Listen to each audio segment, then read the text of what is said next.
पर ऐशा के लिए इस घर के अंदर खुशियां आना शुरू हो जाती हैं, लेकिन जैसी अनुषा को इस बात का पता चलता है तो उसे ये चीजें बर्दाश्त नहीं होती और ये सबसे बड़ी बात अस्वद के सामने रख देती है, क्योंकि अस्वद की मां चाहती है कि किसी भी तरीके से अस्वद की और ऐशा की शादी हो जाए और अनुषा की मां ये सब कुछ नहीं चाहती। ये दोनों मिलकर किस तरीके से ऐशा की शादी रुकवाने की कोशिश करेंगी। अगर ये सब कुछ करती है तो क्या इस मकसद में कामयाब हो पाएंगी। इस हिसाब से अस्वद की मां की हालत खराब होती है और ऐशा आती है और ऐशा सारी रात सारा दिन अस्वद की मां की खिदमत करती है, इसके लिए दुआ करती है। तो उसके बाद अस्वद के दिल में ऐशा के लिए जगह बनना शुरू हो जाती है और अस्वद की मां तो पहले भी ऐशा को लाइक करती थी, वो तो पहले भी चाहती थी कि ऐशा जैसी बहू हमारे घर के अंदर है, लेकिन उसका वहां पर बस नहीं चलता क्योंकि अस्वद और अनुषा की बात हो चुकी थी। इसी वजह से वो बेचारी शकील साहब के सामने खामोश हो जाती थी। लेकिन अब हालत ठीक हुई है तो उसके बाद इसने एक अहद कर लिए कब चाहे जो कुछ भी हो जाए मैं सबको राजी करने की कोशिश करूंगी और अस्वद के सामने भी मैं बात करूंगी, उससे भी मजबूर करूंगी कि आप अनुषा के साथ शादी ना करें बल्कि आप ऐशा के साथ शादी करें। ऐशा को छोड़ने के लिए जा रहा होता है अस्वद। अब माँ की तो हालत ठीक हो जाती है, अस्वद और ऐशा दोनों गाड़ी के अंदर मौजूद होते हैं। तो अस्वद जो वो ऐशा का शुक्रिया अदा करता है, उससे कहता है कि अस्वद शकील किसी के एहसान नहीं लेता, इसी वजह से अगर किसी भी जगह पर आपको ज़िंदगी में मेरी ज़रूरत पड़े तो मैं आपकी मदद करने के लिए तैयार हूँ, आपकी सपोर्ट करने के लिए तैयार हूँ। तो ये बातें जिस वक्त ऐशा सुनती है तो अस्वद को बड़ा प्यारा जवाब देती है, क्योंकि उसे पता है कि भाई ये ऐसे बातें कर रहा है कि मेरे ऊपर एहसान चढ़ाना चाहता है। ऐसा कहती है कि अल्लाह ना करे कि ऐसा कोई वक्त है कि आपकी मदद की ज़रूरत पड़े या आप मेरे ऊपर कोई एहसान करें। अस्वद कहते हैं कि ऐसी कोई बात नहीं है, बस मैं सिर्फ और सिर्फ अपना एहसान जो है वो झुका चाहता हूं, क्योंकि ये मेरे ऊपर बोझ रहेगा, मेरे ऊपर ये परेशानी रहेगी, इसी वजह से मैं सब कुछ करने के लिए तैयार हूं। अब अस्वद को चाहिए कि अस्वद इस मौजू पे थोड़ा सा सोचे, सुकून के साथ बात करे और उसके बाद बड़ा फैसला करे, क्योंकि जैसे ही ऐशा इसकी सपोर्ट करती है, इसके घर की केयर करती है, तो अनुषा की निस्बत अस्वद को ये बेस्ट चॉइस है कि वो ऐशा की तरफ से। और अस्वद की आंखें खुलनी भी चाहिए। जिस हिसाब से अस्वद की माँ की हालत खराब हुई है और अनुषा ने इसके ऊपर तवज्जो तक नहीं दी, वो अपने मोबाइल में मसरूफ रहती है और सारी रात सारा दिन घर पे घुस आती है, अस्वद की माँ के पास जाती भी नहीं है। तो अस्वद को वहीं पर पता लग जाना चाहिए कि भाई ऐशा और जो है वो अनुषा, इन दोनों के बीच में जमीन आसमान का फर्क है। अब अस्वद की माँ की हालत बेहतर होती है तो अपने घर के अंदर मौजूद होती है, शकील साहब के साथ लॉन में बैठकर गपशप कर रहे होते हैं। तो अस्वद की माँ कहती है कि जो जज्बात में हमारे बच्चों ने फैसला किया है अस्वद और अनुषा ने, ये फैसला ठीक नहीं है।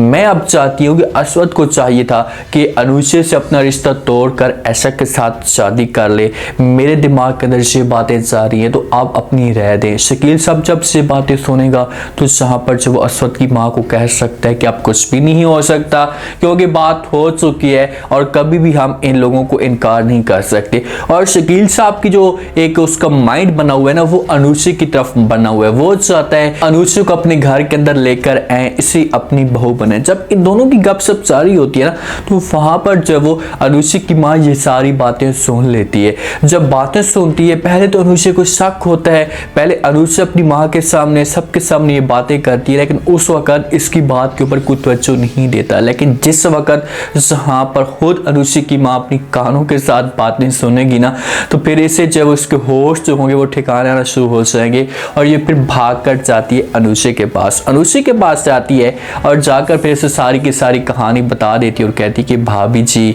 शकील साहब के साथ ये बात कर रही थी कि भाई अब हम चाहते हैं, इसे हमारी ये सोच है कि जो अस्वद की शादी है ये ऐशा के साथ हो जाए, अनुषा के साथ जो रिश्ता ये टूट जाए। जैसे अनुषा से बातें सुनती है तो अनुषा के पांव तले जमीन निकल जाती है और वो हैरान होकर अपनी माँ की तरफ देखना शुरू कर देती है। अपनी माँ कहती क्या मतलब तुम्हारा, ये सब कुछ कैसे हो सकता है। तो आगे से माँ से कहेगी कि मैं खुद अपने कानों के साथ सुना है ये दोनों ऐसा की बातें कर रहे हैं। अब जिस हिसाब से आयशा ने जो असद की माँ के दिल के अंदर जगह बनाई है, तो मुझे ऐसा लग रहा है कि ये बहुत जल्दी इस घर के अंदर भी जगह बना लेगी और तुम्हारा इस घर के अंदर किसी किस्म का कोई भी मकाम नहीं होगा। आपको कुछ ऐसा करना पड़ेगा, आपको ऐसी चाल चलनी पड़ेगी ताकि ये सब कुछ जो है वो ऐसा को भूल जाए और आपके ऊपर तवज्जो दें। आपको चेंज होना पड़ेगा। ये भी कह सकती है बात अनुषा की माँ इसके सामने, और जिस वक्त अनुषा के सामने ये बात माँ कहेगी तो फिर हो सकता है कि अनुषा अपने आप को चेंज करे। दूसरा तरीका इसके पास और भी है कि इसे ऐसा को रास्ते से हटाने की कोशिश करे, असद की माँ को मारने की कोशिश करे कि भाई से दोनों जहाँ से जाएंगी तो उसके बाद जो फिर मेरा इस घर के अंदर जो एक मकाम बनेगा, जो फिर असद मुझसे कभी भी नहीं भूल सकता। असद जाता है, ऐशा को अपने घर में छोड़ता है, उसके साथ थोड़ा बहुत अपना वक्त गुजार सकता है, गपशप दोनों कर सकते हैं। उसके बाद जैसे ही छोड़कर घर वापस आता है तो अनुषा के सामने तो ये सारी कहानी आ जाती है। उसे सब कुछ पता चल जाता है कि भाई असद छोड़ने के लिए गया है आयशा को, तो इसी वजह से वो असद से पूछती है गुस्से में। असद को कहती है कि मुझे ये बताओ कि तुम कहाँ गए थे। जैसे असद ये बातें सुनते हैं तो बड़ा परेशान हो जाता है। उससे कहते हैं कि भाई आयशा को छोड़ने के लिए गया था, कोई उस वक्त था नहीं। तो जैसे ही अनुषा ये बातें सुनती है तो वो असद को जवाब देती है और कहती है घर के अंदर ड्राइवर भी तो मौजूद होते हैं, लाजमी तौर पर आपने उसे छोड़ने जाना है। कोई और बात है तो मेरे सामने खुलकर बात करो, मुझे बताओ कि तुम आखिरकार चाहते क्या हो। तो असद कहेगा कि भाई मैं ऐसा कुछ भी नहीं चाहता, आपकी सोच गलत है, आप सोच गलत रही हैं, ऐसा कुछ भी सीन नहीं है। मैं सिर्फ और सिर्फ आयशा को छोड़ने के लिए गया था, इसके अलावा मैंने ऐसा कुछ नहीं किया। लेकिन अनुषा असद का खुद ब खुद माइंड जो है ना वो चेंज करने की कोशिश कर रही है, खुद उसको आयशा की तरफ मरकूज करने की कोशिश कर रही है कि जे इसके बारे में सोचे। जहाँ पर से क्लोज होती है असद के सामने, उसके साथ अपना वक्त गुजारती ताकि असद की सोच आयशा की तरफ ना चाहती, लेकिन ये और भी ज़्यादा इसके ऊपर इल्ज़ाम लगाती है तो फिर असद जो है वो खुद ब खुद मजबूर हो जाएगा। उसे मना करने की कोशिश तो करेगा, उससे कहेगा कि खुदा के लिए सब कुछ अपने दिमाग से निकाल दो, ऐसा नहीं है। लेकिन जैसे असद अपनी माँ के पास जाएगा और जाकर बात करेगा, उससे कहेगा कि माँ जी ये सब कुछ क्या चल रहा है। अनुषा बता सकती है, उससे कह सकती है कि आपकी माँ ने ये बातें की हैं। तो आगे से माँ से बातें सुनेगी तो वो असद को कहेगी कि बेटा जो बात भी चल रही है इसे 100% ठीक है और मैं ये सब कुछ ठीक कह रही हूँ। आप ऐसा करें कि आप शादी कर लें आयशा के साथ, क्योंकि अनुषा की सोच या उसकी जो एक मंजिल है वो मुझे बिल्कुल भी ठीक नहीं लग रही, उसका बात करने का अंदाज ठीक नहीं है। तो सबसे बेस्ट चॉइस आपके लिए जो है वो ऐसा है। असद इनकार करेगा, उससे कहेगा कि मैंने आयशा के बारे में कभी भी ऐसा नहीं सोचा, मैं मोहब्बत करता हूँ अनुषा के साथ, तो फिर मैं आयशा को कैसे एक्सेप्ट कर सकता हूँ। तो यहाँ पर माँ उसे ऐसा समझाएगी, माँ जो होगी इसका माइंड ऐसे चेंज करेगी, उससे कहेगी कि आप एक दफ़ा सुकून के साथ बैठें और उसके बाद सोचें, फिर बड़ा फैसला करें कि आप किस तरफ जा सकते हैं, क्योंकि आयशा और अनुषा के बीच में बहुत ज़्यादा फ़र्क है।